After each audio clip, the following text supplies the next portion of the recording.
New Orleans has the best. Yeah, you know. My shit on. I let poetry move me. Came to pizzazz, you know, we kind of start.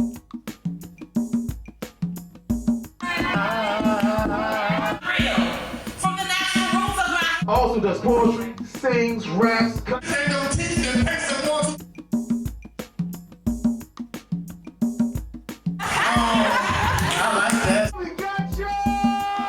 Say, not necessarily writing to perform. Revolutionary on the front. Like to take your breath away. Now even I gotta admit that that's some dumb. Man, sweating, obsessed with the way Jessica.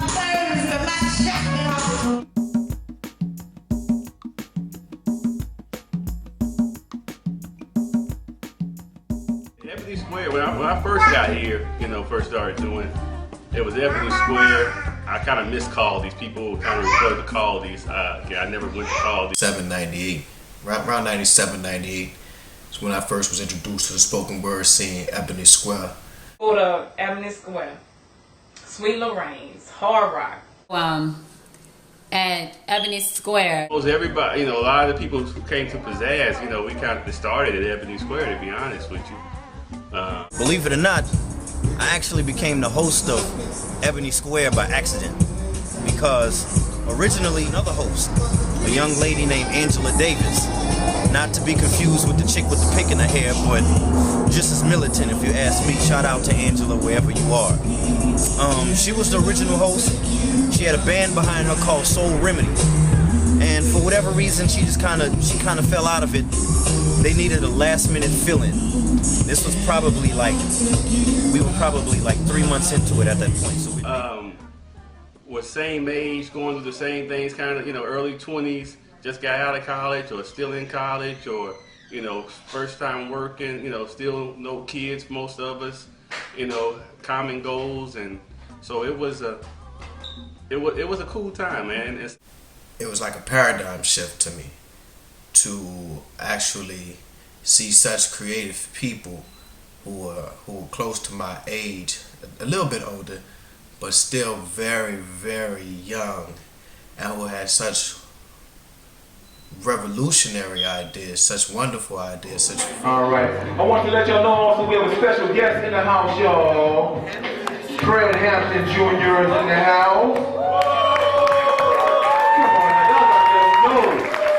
Big congratulations. Big about to tear this bitch up.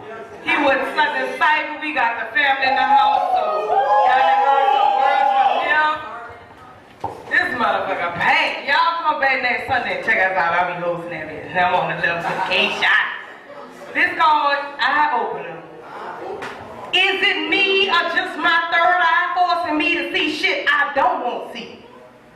Or maybe I've been here before. I'm talking about centuries ago when kings lived like modern day pimps and Jezebel's friends. One thing about Ebony Square, everybody really was family. Like I can honestly say that might have been the last time I saw a group of people come together and they really were family. Shout out to Kirk Pellerin and the Box Wine at Ebony Square. Yeah. You had Karen and G, Shawan, Wood. You had Sunny, Asali. I mean, you had Sunny, you had Wood, you had. Arrived on the scene, it was people like Sunni Patterson. Yes, I'm kinda skeptical when I see them planes fly low. Look in the ghettos, them tend to drop loads of dope. Have on the coke and crack and break their backs. They got a habit, it's a habit. No Sabbath for the addict, you know. Young cats is on the grind. Stand on the corner, got them nickels and the dimes. Street dreaming, petty pushing, small time. Too busy hustling to know it's by design. But all in all, they pocket got holes and money don't grow on trees. Look, things ain't always what they seem. Probably my favorite poet.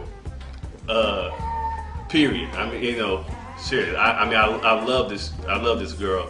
And I remember her from being at Flores, and I didn't realize how she's a little bit younger than us.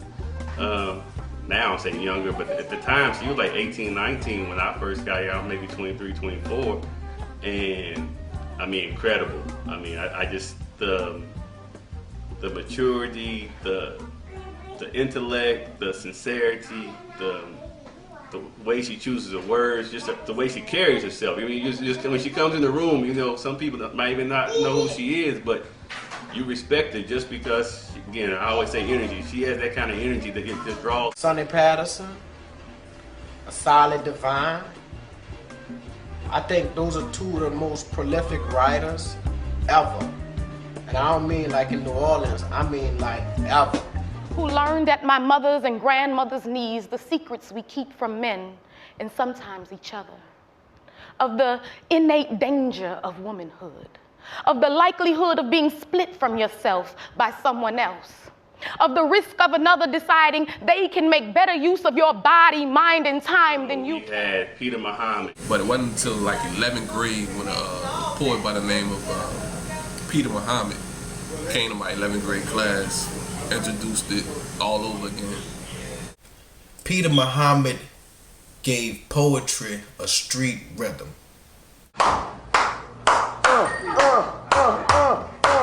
See that boy that camouflage red. He be hiding that bitch when can't be seen. Go, go, go.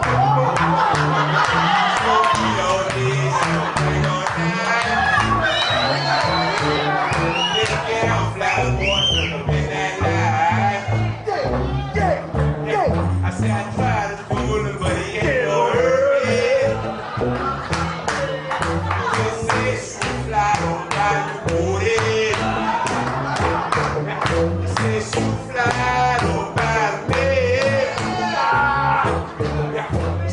There was a lot of poetry to be had in the city, and you had other options. And you know, and I think at that time also, you didn't have Def Poetry Jam. You didn't, and Slam really wasn't as big, or people in New Orleans really didn't know about Slam as much until at that time. So you had people writing for writing's sake, not necessarily writing to perform all the time. An excellent job of exposing the nation to the open mic arena. And New Orleans is home to about 5 poetry venues at least, and on any given night they house between 75 to 200 people. And on any given night they house between 75 to 200 people. And Caledonia on Tuesdays. We're doing Friday at True Brew, and then every fourth Sunday we were slam at the Red Room. Bread breakfast too. And Sweet Lorraine's. Flores, Whiskey Bar, Cafe d'Orleans, Ernst Cafe, what's the other joints? Oh man, I can't even think of all the names. La Maison du Bel-Azer, all those spots. Go to Ebony Square, Sweet Lorraine's, Hard Rock, Sweet Lorraine's, Hard Rock. Downtown Fresh Quarter, New Orleans. It was a beautiful thing, you know. It was kind of really a fly show, you know. You wanted to dress up to go to the Hard Rock, and couldn't nobody, no one, bring you on stage and introduce you to an audience like Hollywood. Alright, this next brother I'm about to bring to the mic, this cat right here is a member of the Phi Beta Sigma Fraternity Incorporated. He is also a graduate of Dillon University. He's a teacher of our children, a teacher of our youth, a revolutionary on the front lines. I want y'all to give it up one time. It's Lionel King. So I pass it like a Vassier and poetry exonerate, so at times I feel guiltless. Keep pencils, pens, and pistols in case we shift this revolution from these sheets to the street game. If you think I'm good with my pen, you should check out my aim. You can find coming closer, bending my knees in front of my park poster, holding my holster like God. I know you ain't forgot me, but somehow, someway, you gotta stop me from choking. Come on. Massage your neck into your entire body, get so wet that you begin to feel sweat build up along your back and water in your eyes. And the way that you'll know that it's right is when your nipples become harder than your life is.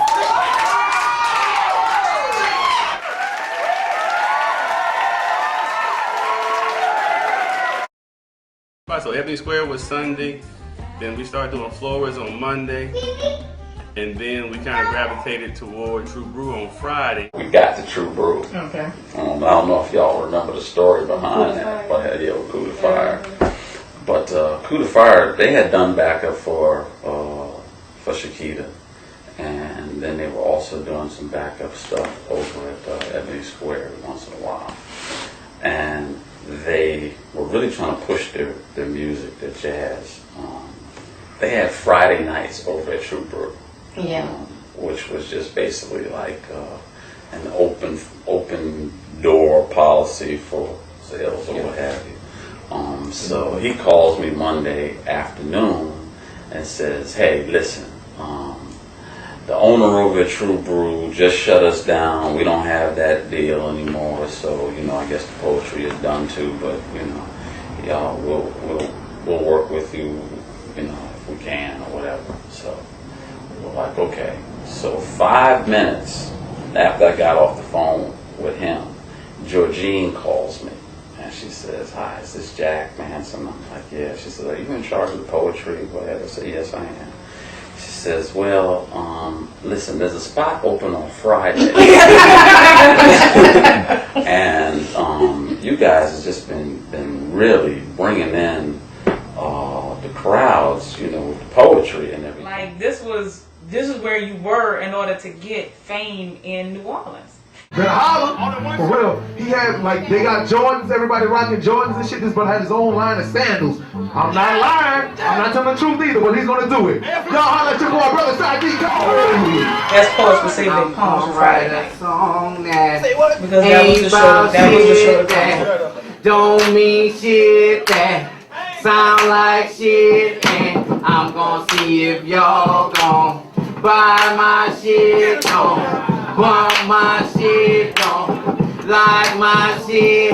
It seems I have to write words that's moving the tight skirts and buying me iceberg plus 20s that slice curves, cause ladies with nice curves ain't trying to hear nothing about no nigga who be struggling or who trying to be a husband. So I ever seen ways to praise, and I raise my gaze the way he stays, because that's where my help comes from. I am saved, I am loved, I am blessed. The unreturned phone calls is all I need to know. You don't have to explain. I don't want names, times, dates, or places. Read traces in my mind. P-I-M-P means that I preach in my poems. You see homeless people starving? You see me reaching out for them. But these poems, I got to feed them with this speaking art form. Charlie V is like the godfather of New Orleans MCing and hosting. I think everyone has taken bits and pieces of just his personality and then So funny. I mean, just regular conversation, We're gonna bring it to bro. I love this shit, man. I love that shit, man. This looks like your body. Lord have mercy. Easy selector. Alright, man. Hello. Out here. Alright, man. We're gonna bring up this last artist for this first half. Then we're gonna shoot on down to the soul break. Then we'll be back after these here messages. So in the meantime, yeah.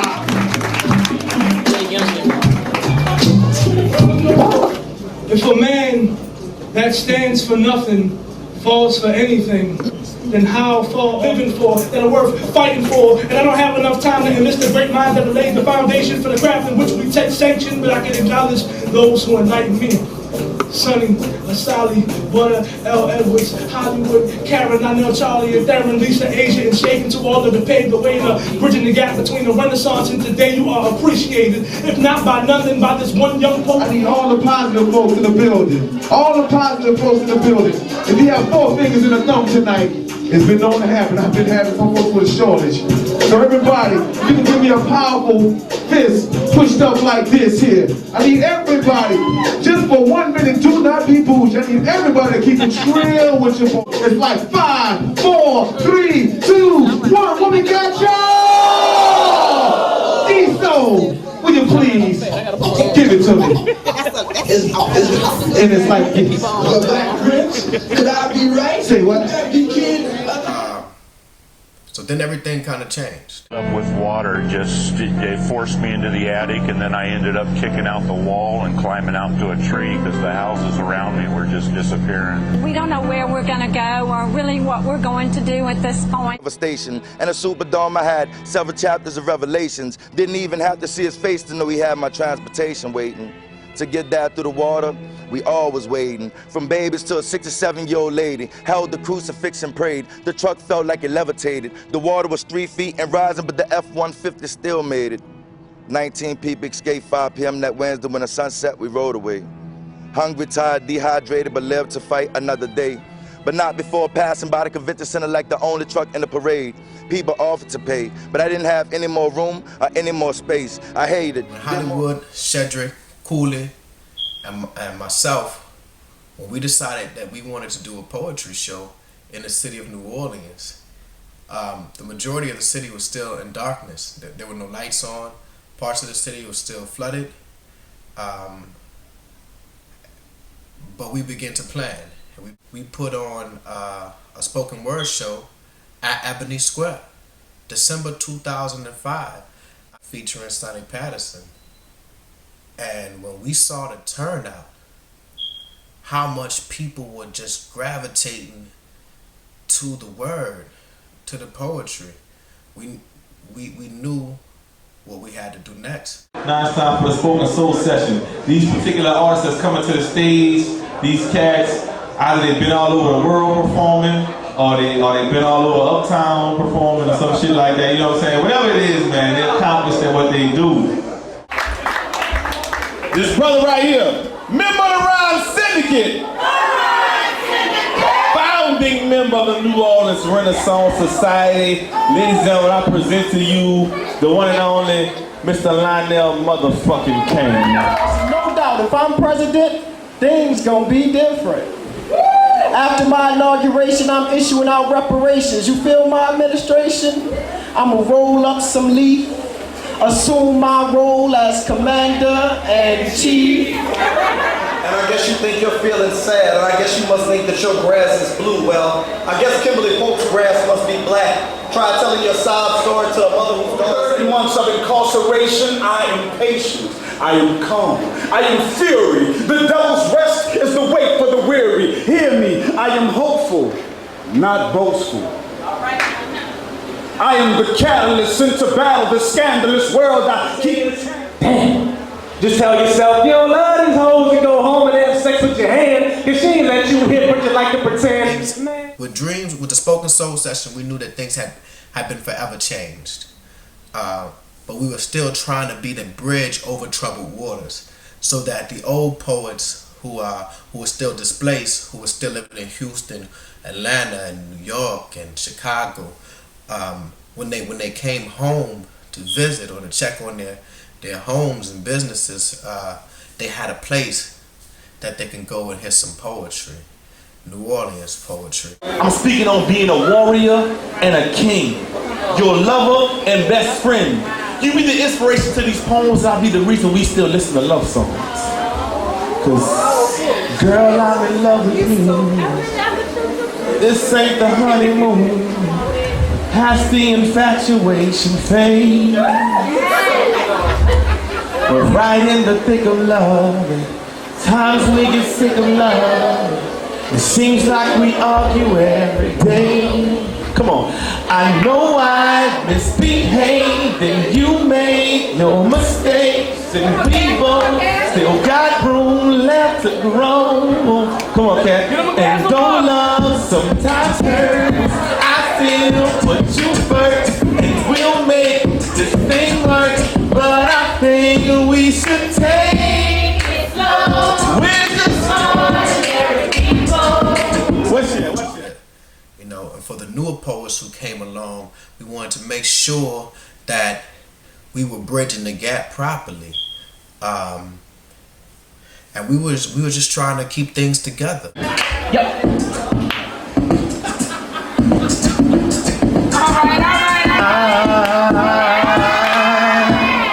I'm so in love with you.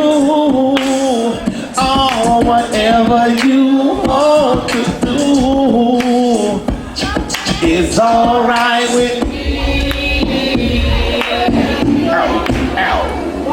Cause you make me feel I'm so brand new. Oh, with your fine, sexy. Hey!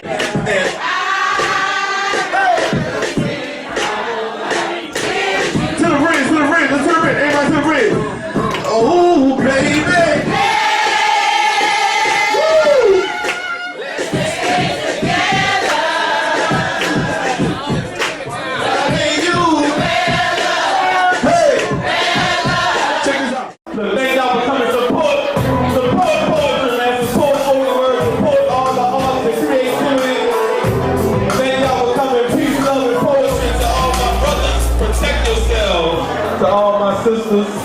Respect yourself. Word.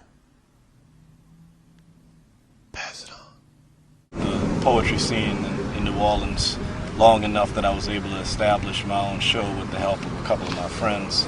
And so now it's four of us, me, Io, Fonz, and Mark, that put on a show. Got a couple more poets. We're gonna keep it rolling. This next man I'm gonna bring up, this is his second visit to the Soapbox, and the first time around, please let him tell him. Y'all ready for the word? Jonathan, please step to the Soapbox.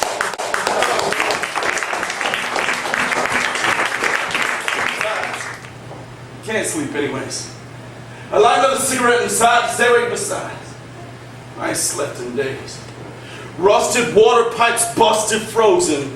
Trust is coasting through the ceiling of a Wisconsin basement. It's the dead of winter. No hero. The wind chill is below zero. It's the dead of winter. I'm no hero. The wind chill is below zero. The sun will stick an ice pick and a chip on a cold shoulder and split the boulder both ways and axe to the globe and you get half. A line drawn in the sand. Tom Sawyer with red bricks for hands. Generations could pass and I'd have an atlas. She asked me, girl, why you cut off all your hair? She told me to be dark-skinned, short, and chubby with equal stares. She said, girl, your hair ain't good and your skin ain't fair. She said there would be uncareful assumptions of my preferred sex and awkward glares. She said, bitch, people gonna think you coming out the closet. Head Start and Pass It On gave birth to the greatest slam team that ever existed, and that's Team Snow.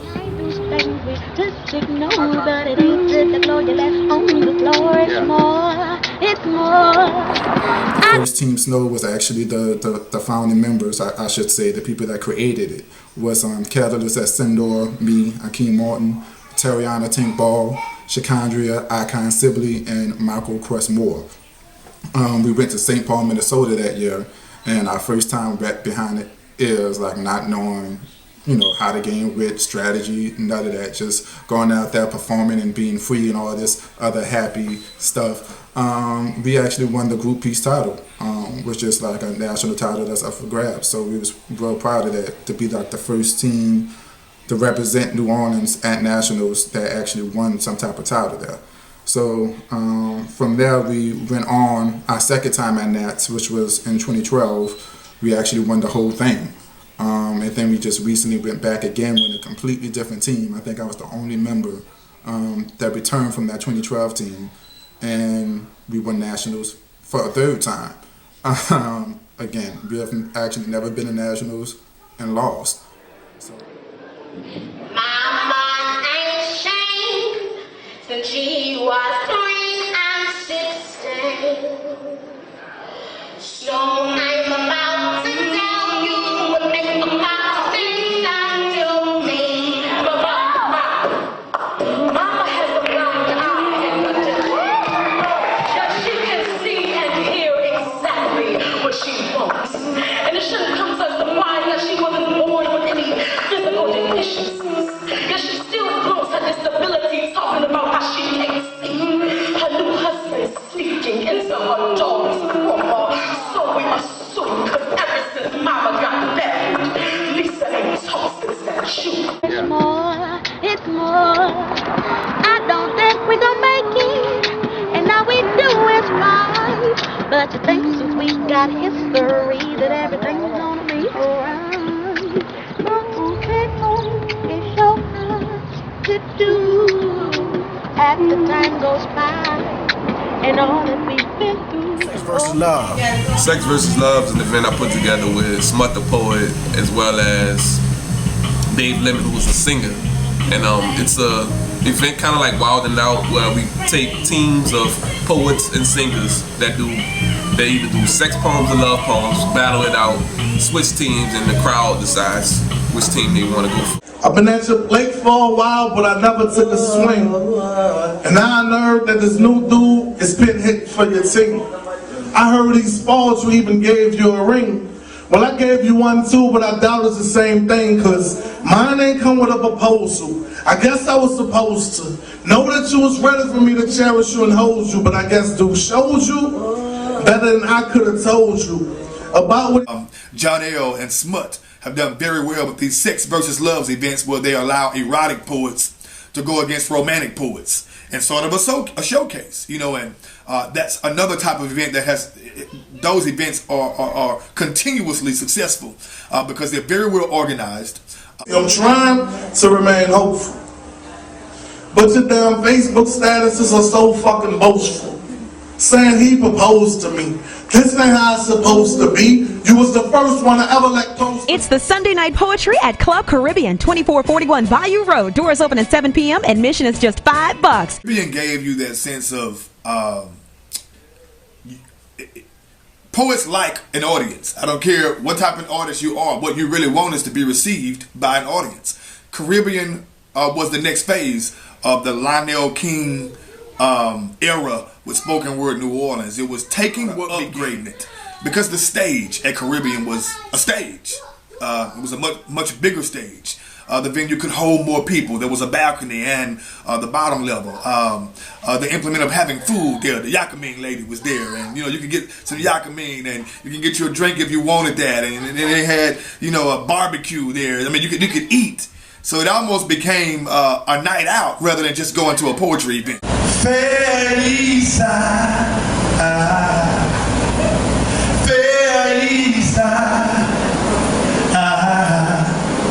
by thy side will stand and always praise thy name, praise thy name, praise thy name, forever, yeah. Lift our hearts and hands to help increase thy fame, oh Lord, the honor. Little boy is in the classroom, and I'm standing here ready to fight. If these teachers ain't gonna teach, then pay some ones who gonna teach right. I still believe in the possibility that rejuvenation can begin, but it's only gonna happen when parents start being teachers and teachers start being parents again.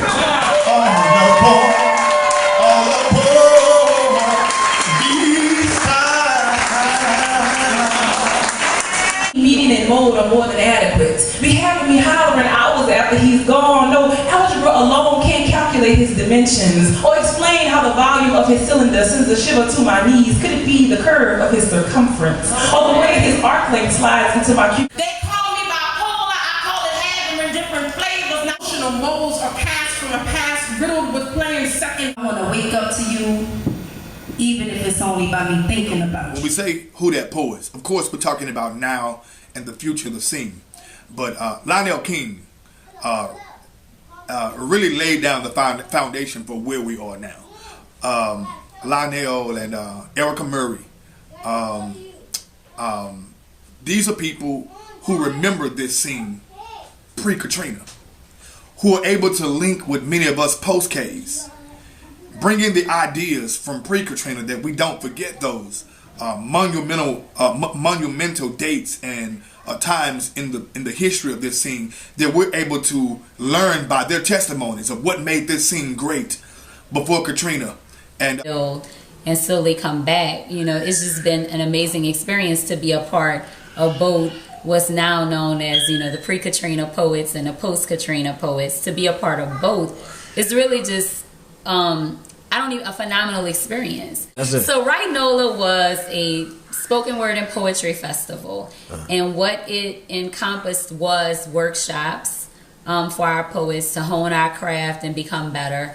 And then there was a town hall meeting where we could voice our opinions and talk about things that we felt were important, especially during that time, because there was such a gap between the pre-Katrina and the post-Katrina poets. And a lot of the post-Katrina poets didn't even know a lot of the pre-Katrina poets who moved away. So one of the goals that we had was to make sure that we brought a lot of those pre-Katrina poets back to the city for Right NOLA, so that we could have this merger of the two poets. So tell me about the Who Dat poets. We wanted to do something in New Orleans that most spoken word communities aspire to do, but don't have the organization. Many don't have the culture. And many don't have the kindred family camaraderie that we have here in New Orleans. We're blessed as artists in New Orleans to have these things working for us. It's this city. Who That Poets is bringing the city together. Every facet of spoken word in this city, bringing it together. They already have in their hearts. I can't even imagine what some of these artists will look like years from now. And I think what those of us who on the board are trying to do is lay down a foundation. You don't get forever to be on the scene. You don't get forever to be in the spotlight. You don't get forever to host events. You don't get forever to do it. You have windows. And while we have a window, we're just trying to make sure that when our time has come and new artists step up and carry the scene further, that they have a foundation. They have a house that was built. They can continue nurturing and building people for the next generation here in this beautiful city. I like that. Right. So when I saw her on HBO, I was like, oh, she did poetry too? I didn't know that. Baby, you almost made me forget my manners. But if you'll please excuse my dear Aunt Sally, I'll gladly let you into these parentheses. You're a poet and you in the city and you're active in the community.